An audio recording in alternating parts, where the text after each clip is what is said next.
This month, I chose to live on a typical budget of an Aish recipient, just over $1,600 for 30 days. This government brags that Aish is the most generous benefit in Canada, which is patently untrue, as they defend their cuts and reductions to 70,000 Albertans who rely on these benefits to survive. By the end of the month, I only had $19, like many other recipients. They, on the other hand, have to use credit they can't afford, pawn possessions, or take high-interest loans. Since the UCP took away the cost of living increase through de-indexing, it's gotten worse. Will the minister acknowledge these facts and commit to re-indexing Aish immediately? I see the Minister of Children's Services has risen to respond. Thank you, Mr. Speaker. Aish funding levels have not changed and benefits and eligibility remain the same. Our government has, in fact, as the member opposite suggested, changed the date Aish payments are made every month to ensure that these payments, Mr. Speaker, are provided on the same day each month. We will continue to make changes to make this program more efficient, but benefits and eligibility have not changed. The honourable member for St. Albert with her first supplemental.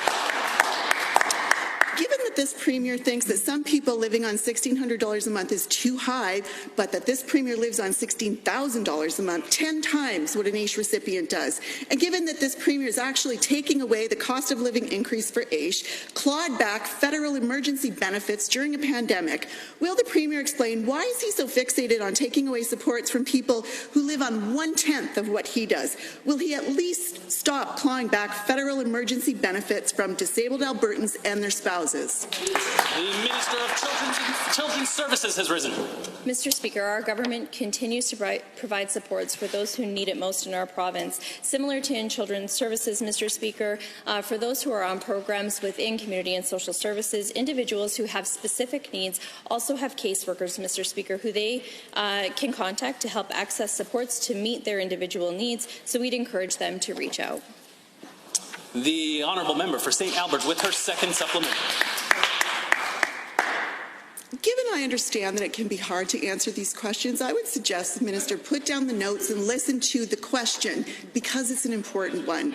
So now, this month... The honourable member, however, I will give her an opportunity to restart her question because I could not hear the question.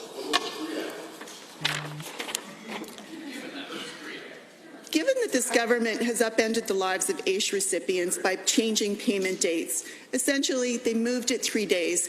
When you're living on very little, another 3 days is not manageable. They are not making it. My question is simple.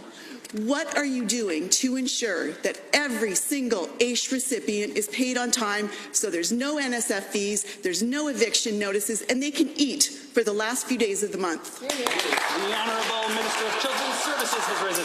Mr. Speaker, as I've said before, Aish funding levels as well as benefits and eligibility have not changed. The payment date change was made to ensure that the payments are provided on the same day each and every month. We've also, Mr. Speaker, improved online access to applications, streamlined the process to make it easier for those who need these programs to navigate, and also provided personal support to help ensure clients know how to complete their applications, Mr. Speaker.